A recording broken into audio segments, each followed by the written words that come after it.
連日不安定な天気が続いていますが、今日も関東甲信を中心に東日本や西日本では雷の発生する確率がかなり高くなっています。現在関東南部では局地的に激しい雨の降っているところがあります。午後にかけても所々で雷雲が発達する見込みで、天気の急変に注意が必要です。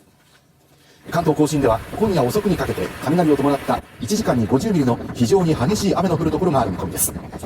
土砂災害、低い土地の浸水、河川の増水などに十分な注意が必要です。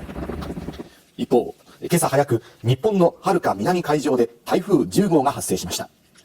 今後は発達しながら北上し、週明けの火曜日頃、強い勢力で東日本から西日本にかなり接近する恐れがあります。最新情報にご注意ください。